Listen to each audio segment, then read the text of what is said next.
My son thought I hadn't noticed him putting something strange in my backpack, smiling as if nothing had happened. But when he turned away, I quietly put it in his drawer. 30 minutes later, the police arrived. You won't believe what happened next.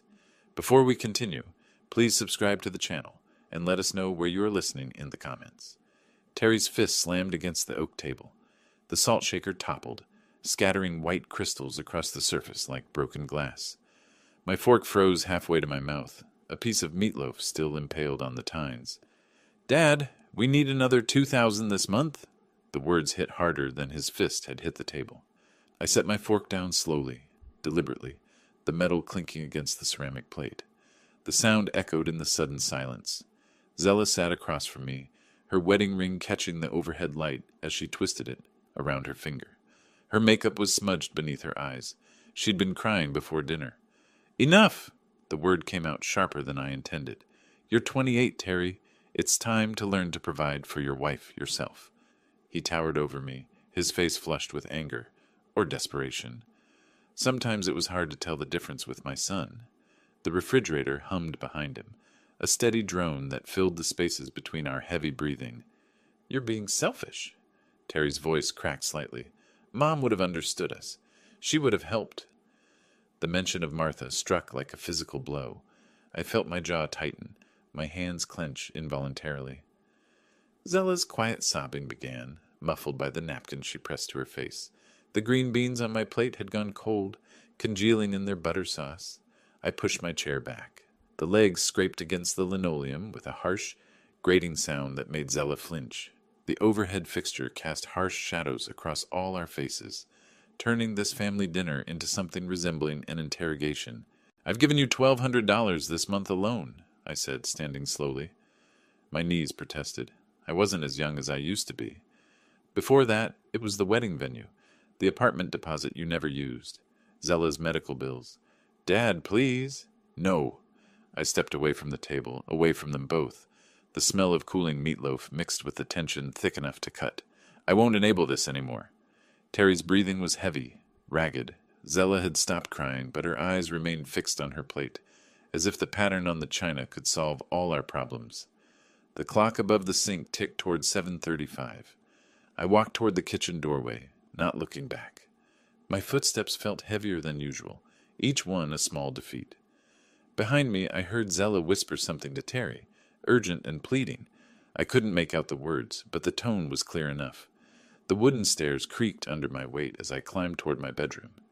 Each step carried me further from the wreckage of another family dinner, another failed attempt at connection. Below, their voices rose again, Terry's anger, Zella's tears, the familiar symphony of dysfunction that had become our household soundtrack. The upstairs hallway stretched before me, dark except for the light spilling from my bedroom doorway. Inside, Martha's photograph waited on the nightstand, frozen in a moment when our family still made sense. I closed the bedroom door behind me and sat heavily on the edge of the bed. The mattress dipped under my weight, springs protesting after 30 years of use. Martha's side remained undisturbed, the pillows still arranged exactly as she'd left them 5 years ago. My hands were shaking slightly, not from fear, from exhaustion, from the bone-deep weariness that comes from fighting the same battle over and over, never gaining ground. The photograph on the nightstand showed Martha in her blue dress, the one she'd worn for our 25th anniversary cruise. Her smile was radiant, genuine. I picked up the frame, traced her face with my thumb. The glass was warm under the bedside lamp's glow. "She would have understood us," Terry had said. Maybe. Martha always saw the best in everyone, especially our son, but she also believed in consequences, in teaching rather than enabling. 2 years ago, I'd sold my vintage Harley to pay for their wedding venue deposit. The bike had been my pride and joy. A 1970 Heights Sportster I'd restored myself after Martha died. I told myself it was for love, for family. But Terry had barely thanked me, already asking about honeymoon expenses before the check cleared. 18 months later came the apartment security deposit. I'd canceled my planned fishing trip to Alaska, the one I'd been saving for since retirement. $3,000 that should have bought me mountains and solitude instead went to a landlord for an apartment they never moved into. Some excuse about changed circumstances. 6 months ago, it was Zella's medical bills. I worked overtime at 57 years old, my back screaming from construction sites I should have left behind. Every extra dollar went to specialists and tests that revealed nothing more serious than stress-induced migraines. I opened the nightstand drawer. Inside lay the stack of loan documents Terry had convinced me to sign over the past 2 years. Personal loans, credit applications, emergency fund withdrawals. My signature on each one, written in moments of paternal weakness. The paper felt thin between my fingers, fragile as my resolve had been. $47,000. That's what my son's emergencies had cost me since Martha's funeral. $47,000 that should have secured my retirement, instead of financing his irresponsibility. Martha's perfume bottle still sat on the dresser, nearly empty but uncapped. Sometimes I opened it just to remember. Tonight, the scent seemed accusatory, rather than comforting. In the mirror above the dresser, I saw an old man. Tired eyes, graying hair, shoulders bent from carrying burdens that weren't mine to bear. When had I become this person? When had love become synonymous with financial rescue? Martha's last words echoed in the quiet room. Teach him to fly on his own, Ray. Don't let him live in our shadow forever. I closed the drawer firmly. The stack of loan documents disappeared behind the wooden panel, like evidence of my failures as a father. Below, their voices had dropped to urgent whispers. I could make out Terry's tone, pleading now instead of demanding. Zella's responses came in short bursts, as if she were giving instructions. Setting the photograph back on the nightstand, I turned off the bedside lamp. Darkness wrapped around me, but I didn't lie down. Instead, I sat in the quiet, listening to the house settle, to the muffled conversation downstairs, to the sound of my own breathing gradually slowing to normal. Tomorrow would be different. It had to be. The coffee maker gurgled its familiar morning song, steam rising from the glass carafe like incense in a church. I'd been awake since 5:30, unable to sleep after the night's revelations. The kitchen felt different in the early morning light, cleaner somehow, as if the darkness had washed away yesterday's confrontation. I stood at the sink in my work clothes, flannel shirt and jeans that smelled faintly of sawdust from my garage workshop. Outside the window, the neighbor's dog was barking at something invisible. Mrs. Peterson's newspaper lay in her driveway, waiting for her to shuffle out in her bathrobe. Footsteps on the stairs announced Terry's arrival. He appeared in the doorway at 7:05, wrinkled t-shirt hanging loose over boxer shorts. His hair stuck up at odd angles, and dark circles shadowed his eyes. He avoided looking at me directly. "Coffee's fresh," I said without turning around. My voice sounded normal, controlled. "Good. Thanks." The word came out as barely more than a mumble. I heard him fumbling with a mug, the ceramic clicking against the coffee pot as his hands shook slightly. Zella entered 2 minutes later, bathrobe wrapped tight around her small frame. Her hair was unkempt, yesterday's makeup smudged beneath puffy eyes. She'd been crying again, or maybe she'd never stopped. "Good morning," she said tentatively, hopefully, as if the right words might repair the damage from last night. I nodded without speaking.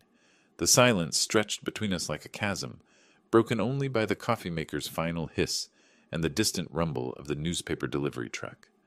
I methodically washed last night's dinner dishes, my hands moving through the familiar motions. Plate, rinse, soap, scrub. The water was almost too hot, but I welcomed the slight burn against my skin. It felt like clarity.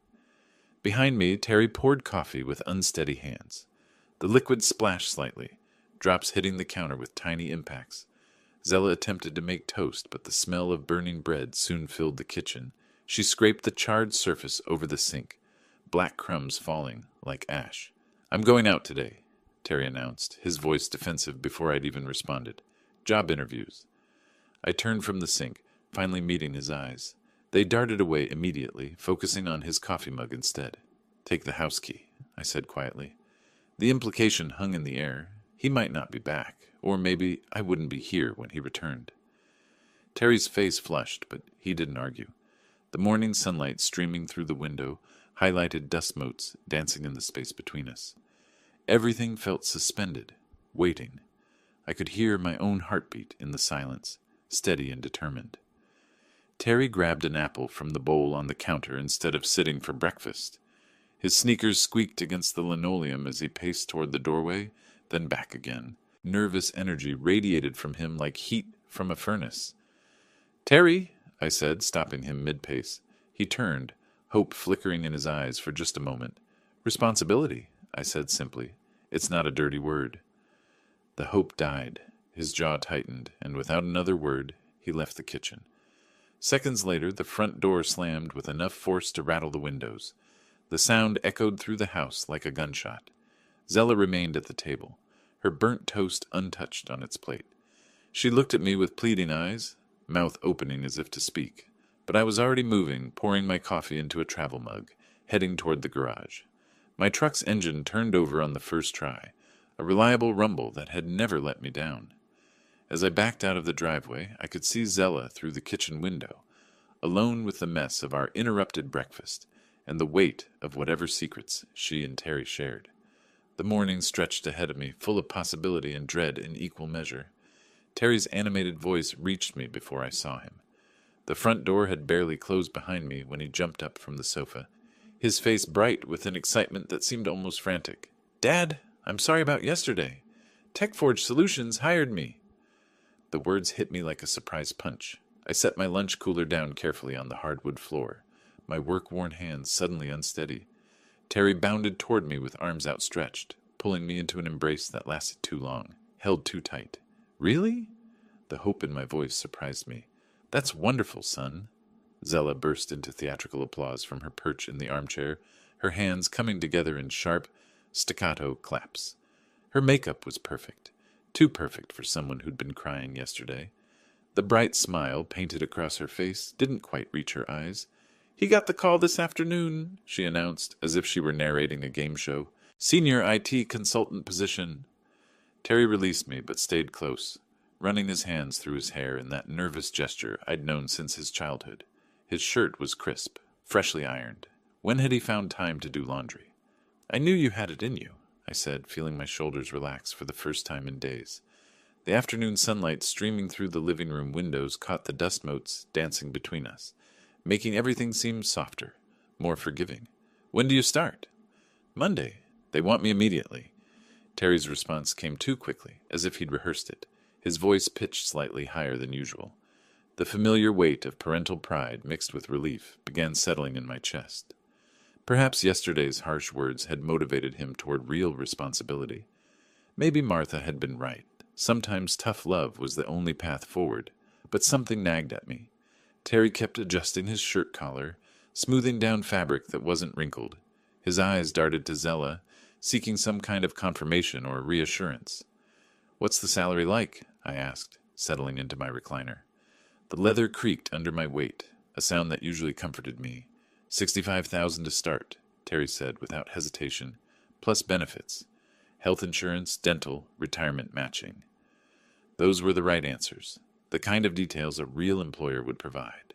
So why did my engineer's mind keep cataloging inconsistencies? The timing was convenient. Too convenient, perhaps.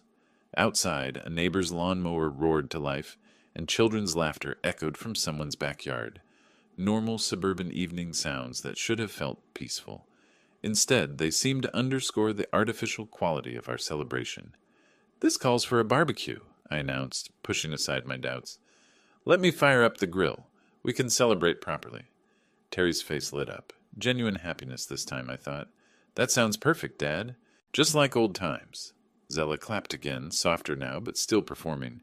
"I'll make my potato salad, the one with the mustard dressing you like." I stood, joints protesting after a long day on the construction site. "Give me 20 minutes to get the charcoal going. Terry, you can help me outside in a few minutes." "Actually, I need to grab something from upstairs first," Terry said, already moving toward the staircase. "Just some papers from the job interview. Want to show you the offer letter?" I nodded, heading toward the back door that led to the patio. The grill waited under its black cover like a loyal friend. Tonight felt like a new beginning, a chance to rebuild what yesterday had nearly destroyed. Behind me, I heard Terry's footsteps on the stairs, Zella moving toward the kitchen. Normal family sounds, normal family evening. "What kind of meat do you want?" I called out, already knowing Terry would choose burgers while Zella preferred chicken. The charcoal was just catching fire, small flames licking at the black lumps with increasing confidence. I wiped my hands on the kitchen towel draped over the grill handle, savoring the familiar ritual. The mild evening air carried the scent of lighter fluid and the promise of a peaceful family dinner. Terry had disappeared upstairs 10 minutes ago to fetch those interview papers. Through the kitchen window, I could see Zella moving around, supposedly preparing side dishes. Everything felt normal. Right. I turned toward the house to check if Terry wanted to help with the grill setup. The kitchen window framed the living room like a picture, warm light spilling from the overhead fixture onto familiar furniture. That's when I saw him. Terry stood near the front door, hunched over my navy blue work backpack. His movements were quick, furtive, nothing like the confident young man who just told me about his new job. He glanced around the room before unzipping the main compartment. My grip tightened on the grilling fork. What was he doing with my work bag? I took an involuntary step closer to the window, staying in the shadows cast by the patio overhang. Terry reached into his pocket and withdrew something small, wrapped in what looked like dark tissue paper. His hands moved with practiced precision as he placed the object deep inside my backpack, nestling it between my work gloves and measuring tape. The rational part of my mind scrambled for innocent explanations. Maybe a thank you gift? A surprise? But Terry's behavior, the secretive glances, the careful placement, suggested something far different. He zipped the bag closed and stepped away quickly, brushing his hands on his jeans as if wiping away evidence. The whole sequence had taken less than 30 seconds, but it felt like watching a slow-motion crime unfold. Smoke from the grill drifted around me, the acrid scent suddenly overwhelming. My stomach dropped as Terry disappeared from view, probably heading back upstairs or to the kitchen.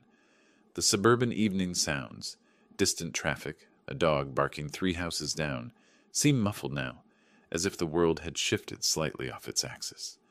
I forced myself to turn back to the grill, mind racing.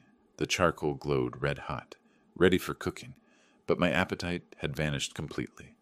Whatever Terry had hidden in my bag felt significant, dangerous even, but confronting him now would reveal I'd been watching, spying on my own son.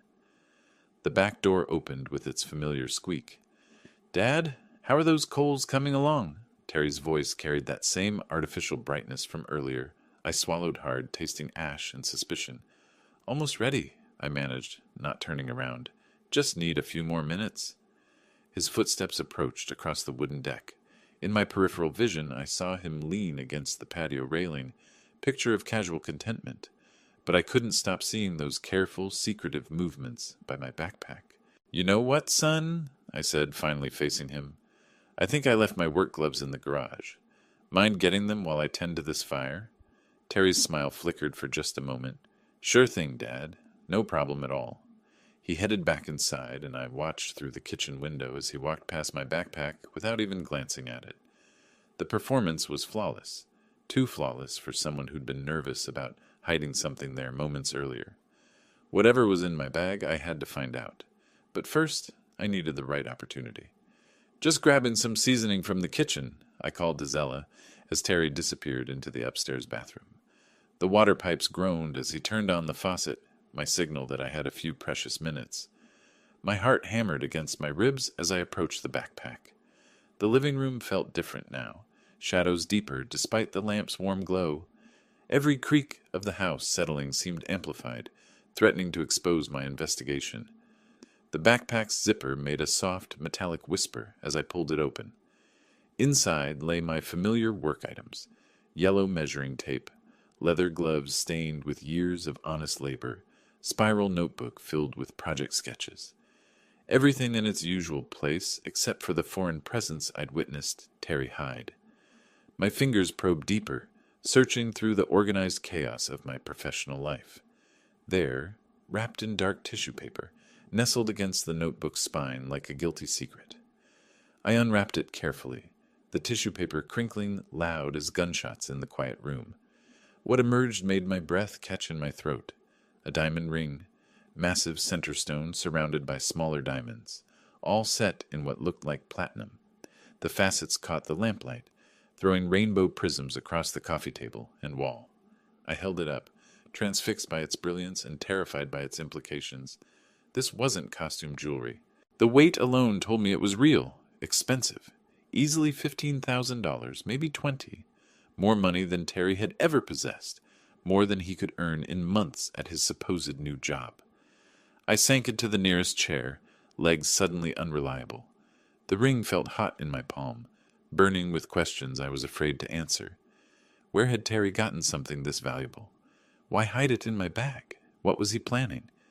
Water still ran upstairs. Terry's nervous humming drifted down through the ceiling, some tune I didn't recognize. Normal sounds from my son, who was apparently anything but normal. The ring's brilliance seemed to mock me. I thought about yesterday's argument, his desperate plea for money, Zella's tears. Had they been planning this even then?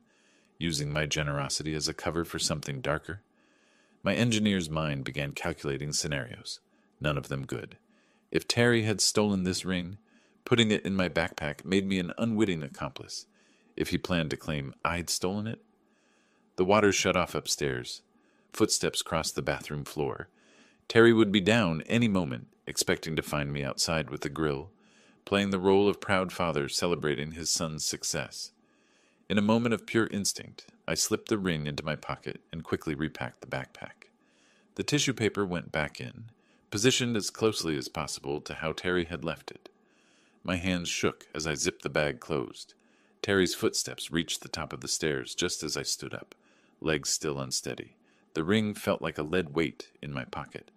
Evidence of betrayal I wasn't ready to confront. "Dad, everything okay in there?" Terry's voice carried artificial concern. "Just heading back out," I called, moving toward the kitchen on autopilot. My body functioned while my mind reeled with implications I couldn't yet process. The ring burned against my leg with each step, a constant reminder that nothing about this evening was what it seemed. Terry's voice drifted through the kitchen window as I slipped back inside. "Dad, how do you want these steaks? Medium rare?" "Whatever you think is best," I called back, my voice steady despite the storm raging in my chest. The ring felt like a burning coal in my pocket, its weight pulling it more than just the fabric of my jeans. My feet found the carpeted stairs, avoiding the third step that had creaked for 20 years. Each movement felt calculated, purposeful, an engineer's approach to solving an impossible problem. Terry had violated my personal space, my trust. Something was very wrong with this whole situation, and I wasn't going to face it blindfolded. The hallway stretched before me, lined with family photos that now seemed like evidence of a life I'd misunderstood. Terry's bedroom door stood slightly ajar, afternoon light filtering through the window that overlooked our backyard. Through the glass, I could see my son's silhouette bent over the grill, playing the role of dutiful family man. I pushed the door open slowly, testing for squeaks. The hinges remained silent, well oiled from years of maintenance. Inside, the room held the mixed scents of Zella's perfume and barbecue smoke drifting through the window. Her clothes draped over the chair, Terry's laptop closed on the desk, scattered papers nearby, the detritus of their shared deception. The dresser stood against the far wall, 3 drawers stacked like secrets waiting to be revealed. I chose the middle one, sock drawer, the most innocuous hiding place. My weathered hands moved among their intimate belongings, pushing aside cotton socks and underwear to create a small hollow. If Terry could put things in my bag without permission, I could return the favor. The tissue paper crinkled softly as I nestled the ring deep beneath their clothing, exactly where it would be found if someone came looking. "Dad, these are looking perfect out here." Terry's voice carried genuine enthusiasm, or at least a masterful imitation of it. I closed the drawer carefully, ensuring everything looked undisturbed. The room held no evidence of my presence except the faint warmth from my hands and the knowledge that their game had just changed rules. Through the window, Terry was arranging something on the patio table, his movements casual and confident. He had no idea that 30 feet above him, his plan was unraveling thread by thread. My heartbeat thundered in my ears as I moved toward the hallway. Whatever Terry was planning with that ring, whatever role he'd written for me in his scheme, I'd just rewritten the script. Turnabout was fair play, and if my son wanted to play games with evidence, he'd discover that his father hadn't learned engineering without understanding how things could be taken apart. The stairs received my weight in reverse order, avoiding familiar creaks. In the kitchen, I grabbed the bottle of steak sauce from the pantry, my excuse for being inside. Through the window, Terry waved at me, all smiles and family warmth. I stepped back onto the patio just as multiple car doors slammed in front of the house. The sound of car doors slamming cut through the evening air like gunshots. I turned toward the front of the house, spatula still raised, trying to process why multiple vehicles would arrive unannounced during our family dinner. Terry's face transformed in an instant.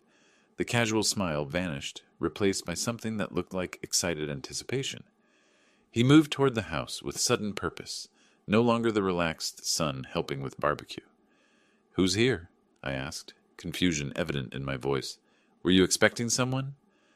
"I have no idea," Terry replied, but his tone carried theatrical shock, rather than genuine surprise.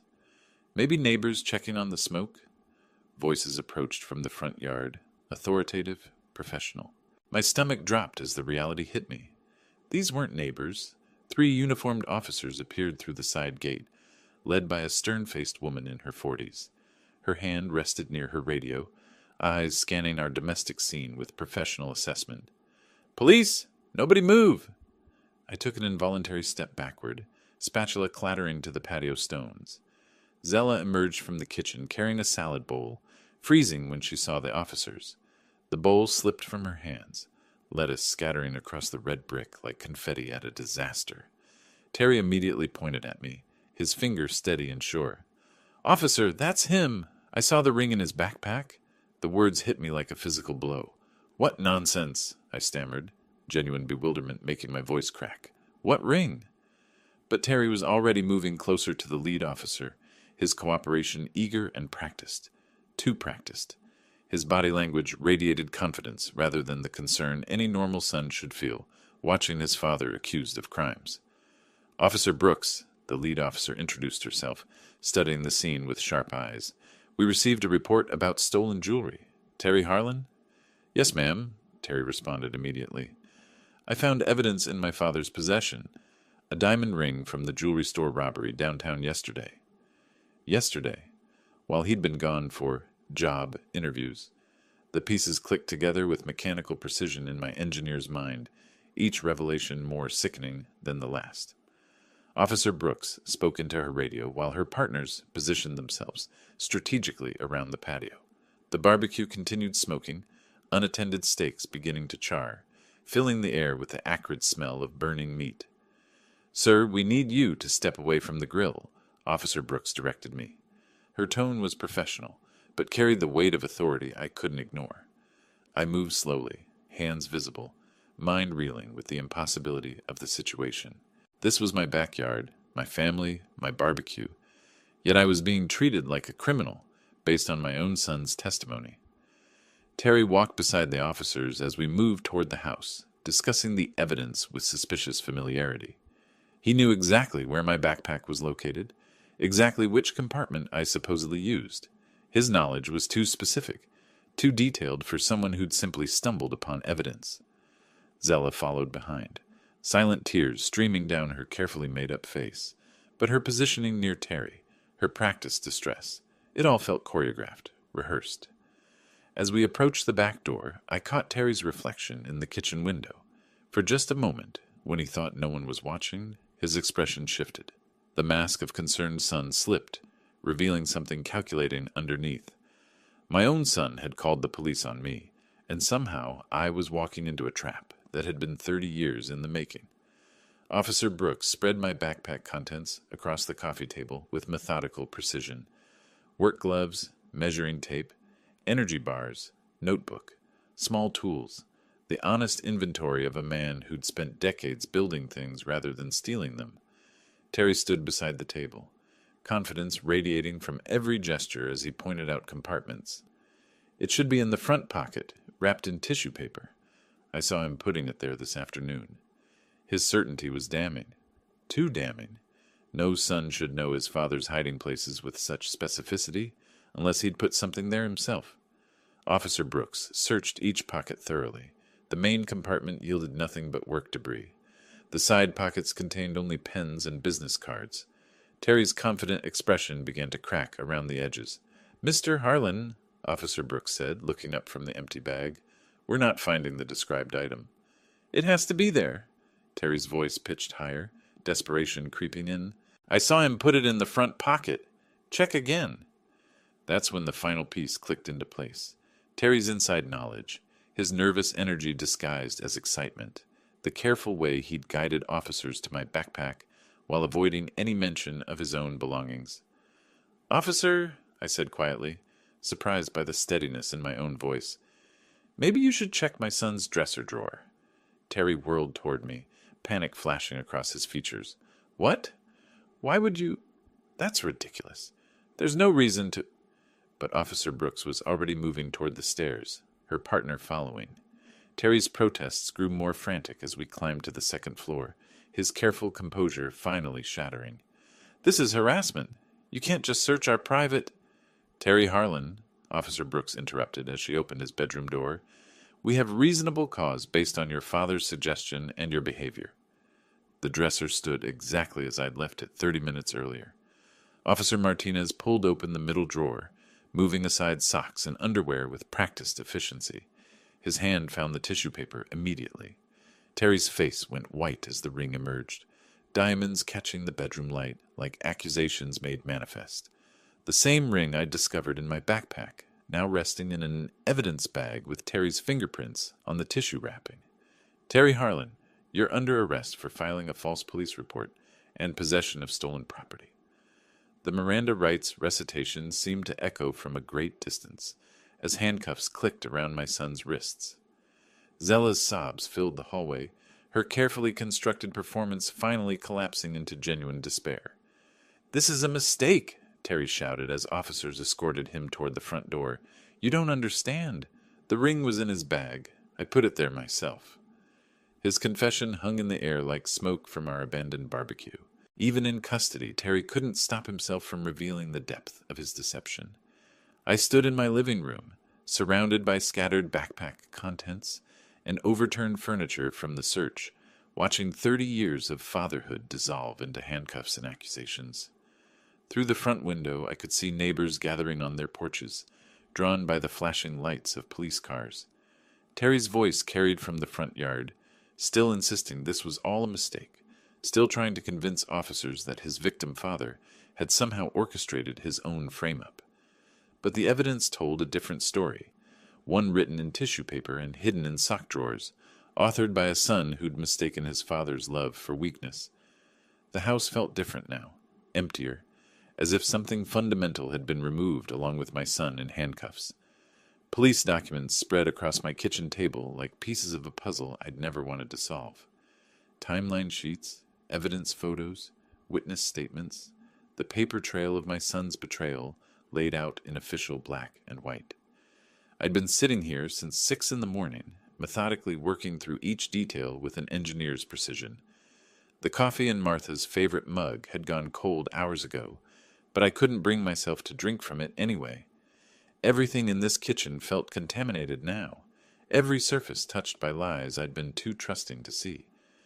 Terry's statement to police, given before his arrest, painted a picture of a concerned son discovering his father's criminal behavior. Reading his words felt like watching a stranger wear my son's face, the calculated deception, the prepared answers. This wasn't impulse. This was months of planning. A photograph from Diamond Haven jewelry store showed the exact ring I'd found in my backpack. $18,500. The paperwork revealed Terry's credit card debt, $23,000, most of it gambling losses from the Prairie Wind Casino. The numbers aligned with surgical precision. The job interview was his alibi for the robbery, I said aloud, my voice echoing in the empty kitchen. Speaking the truth made it real, undeniable. The fake celebration dinner, the grilled steaks, all designed to get me relaxed and off guard. If his plan had worked, I'd be sitting in a jail cell while Terry inherited this house and everything I'd worked 30 years to build. They would have let me rot in prison for their comfort. A knock at the front door interrupted my dark analysis. Through the window, I saw Cecil's familiar silhouette, concern etched in his posture. I'd known this moment would come. The neighborhood had been buzzing with police cars and rumors since yesterday evening. Ray? Cecil's voice carried the careful tone of someone approaching a wounded animal. Saw the news this morning. Thought you might need company. I opened the door to find my neighbor holding 2 cups of coffee and wearing the expression he'd probably used on countless victims' families during his police career. Cecil understood betrayal in ways most people never would. Come in, I said, stepping aside. I'm trying to piece together how long this has been going on. Cecil surveyed the kitchen table covered in police reports and photographs. His trained eye took in the evidence with professional assessment, but his friend's heart showed in the way his shoulders sagged. This looks like a sophisticated frame-up, he said, settling into the chair across from me. Your son knew exactly how to manipulate the evidence. If you hadn't moved that ring... I still don't understand why I did that, I admitted. Pure instinct, I guess. Something felt wrong about the whole evening. Cecil studied the timeline sheet, his finger tracing Terry's movements. Your instincts saved you from a felony conviction. Look at this. They had every detail planned. The robbery timing, the planted evidence, even Zella's alibi testimony. The smell of bacon drifted from someone else's kitchen, emphasizing how normal the morning should have been. Instead, I sat surrounded by evidence that my son had tried to destroy my life for money. He would have inherited everything if I'd gone to prison, I said, the full scope finally crystallizing. The house, my retirement savings, even Martha's life insurance money. Cecil nodded grimly. And with you branded as a criminal, who would have questioned his story? Perfect crime, if you hadn't been smarter than he gave you credit for. I gathered the papers into neat stacks, my engineer's mind organizing the chaos into manageable categories: evidence, timeline, financial motive, consequences. Each stack represented a different aspect of my son's willingness to sacrifice his father for personal gain. I need legal advice, I said finally, about the house, about Zella living here, about protecting what's left. Cecil stood, understanding that this conversation marked the end of one chapter and the beginning of another. Let's get you to a lawyer, Ray. Time to start thinking about your future instead of their betrayal. I looked around the kitchen where family meals had once brought joy, now seeing contaminated memories everywhere.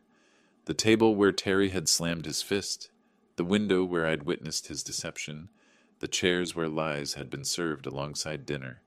Standing felt like lifting a great weight, but also like shedding something I no longer wanted to carry. The courthouse steps felt solid beneath my feet as Cecil and I climbed toward the entrance at 8:30 sharp. 3 weeks of preparation with prosecutors had led to this moment, watching my son face consequences for trying to destroy my life. Inside, the courtroom buzzed with quiet efficiency. Wood paneling and formal atmosphere couldn't disguise the human drama about to unfold. I adjusted my tie nervously, uncomfortable in the suit I'd worn to Martha's funeral 5 years ago. Terry sat at the defendant's table in Orange County jail clothing, handcuffed and showing the pallor of someone who'd spent weeks behind bars. When our eyes met briefly, I saw desperation replace the confidence he'd carried that night by the grill. Zella occupied a seat in the defendant's section, pale and thin, wearing what looked like borrowed formal clothes. Mr. Harlan, please describe what you observed on April 17th, the prosecutor began after I'd been sworn in. I saw my son place a stolen ring in my backpack to frame me for robbery. The words came out clear and factual, an engineer reporting observations. The defense attorney's cross-examination attempted to portray misunderstanding rather than malice. Isn't it possible you're mistaken about your son's intentions, Mr. Harlan? No, I replied simply. The evidence speaks for itself. Security footage from Diamond Haven played on the courtroom screen, showing Terry's robbery in high definition. The timestamp correlated exactly with his claimed job interview. I watched my son's face as he saw himself on camera, the moment he realized his lies had been recorded. When Judge Reed called for sentencing, Terry attempted one last outburst. Dad, you don't understand. I was desperate. The gambling debts. Terry Harlan, Judge Reed interrupted sternly, you're sentenced to 5 years in state prison for armed robbery and attempted witness tampering. The gavel's sound echoed through the courtroom like a door slamming shut on 30 years of fatherhood. Bailiffs led Terry away in shackles, His brief appeal in my direction met with my steady refusal to respond. Zella received 2 years probation and community service for her cooperation, plus a requirement to find independent housing within 30 days. The judge's explanation about rehabilitation versus punishment felt distant and academic compared to the finality of watching my son disappear through the courthouse door. As court adjourned, reporters crowded the hallway with questions about family betrayal and justice. I walked past them toward the parking garage, my mind already focused on practical matters of selling the house and starting over. Cecil matched my pace, understanding that some moments required silence rather than commentary. The courthouse elevator carried us down to street level, where normal life continued despite the destruction of mine. "How do you feel?" Cecil asked as we reached his car. "Like I just buried my son," I answered honestly, but this time it was his choice to die. The drive home passed in contemplative quiet, suburban Omaha looking different now that I knew I'd be leaving it soon. Some chapters ended with celebration, others with relief. This one ended with acceptance that family could betray deepest trust, but survival meant choosing your own well-being over obligation to those who'd forsaken you. Moving boxes lined the hallway like sentinels guarding my escape route. 30 years of accumulation reduced to essentials: tools, clothes, Martha's photographs, and legal documents that proved my innocence. Everything else, furniture, appliances, memories tied to this house, would stay behind with the ghosts. Zella emerged from the spare room carrying a single suitcase, her face pinched with desperation. The court order required her departure today, same as mine, but her destination remained uncertain, while mine pointed toward freedom. "Ray, please reconsider," she said, positioning herself between me and the front door. "I have nowhere to go. Terry made me do it. I was scared to refuse him." I paused in loading boxes, studying the woman who'd helped plan my destruction. Her wedding ring caught the morning light, the same ring she'd twisted nervously while lying about Terry's job prospects. "You should have considered consequences before betraying me," I replied calmly. "You had choices, Zella. You chose poorly." "But where will I go? I don't have any money, any family." "You'll figure it out. People who survive betrayal usually do." The realtor arrived precisely at 10 with final paperwork. Mrs. Henderson had been patient during the extended sales process, understanding that trauma took time to process. We signed documents at the kitchen table where family fights had once erupted, transforming ownership from Ray Harlan to a young couple excited about their first home. "Keys to your Denver apartment," Mrs. Henderson said, handing me a small envelope. "1 bedroom, mountain view, exactly what you requested." Cecil appeared in the doorway, having helped load the moving truck that would follow my pickup west. His handshake lasted longer than usual, acknowledging the end of one chapter and beginning of another. "Promise you'll visit within 6 months," I said, meaning it. "Promise you'll answer your phone when I call," he replied, understanding that healing required distance but not isolation. The moving truck pulled away first, carrying possessions toward a life I'd designed without input from family members who'd proven untrustworthy. I walked through empty rooms one final time, removing Terry's photographs from walls, but leaving nail holes as evidence that someone had once belonged here. In the garage, my pickup truck waited, with everything essential loaded in the bed: new Colorado license plates, new address, new phone number, the infrastructure of reinvention complete. Zella stood on the sidewalk watching as I backed out of the driveway where I'd taught Terry to ride his bicycle 20 years ago. Good memories couldn't erase betrayal, but they also couldn't prevent me from choosing happiness over obligation. Interstate signs pointed toward Denver and new possibilities. I adjusted the radio to a country music station, rolled down the windows, and felt freedom I hadn't experienced since Martha's death. Miles disappeared beneath my tires as Omaha faded in the rearview mirror. Colorado mountains appeared on the horizon like promises of elevation and fresh perspective. At 58, I was starting over completely. No family ties, no financial obligations to anyone but myself, no guilt about prioritizing my own well-being.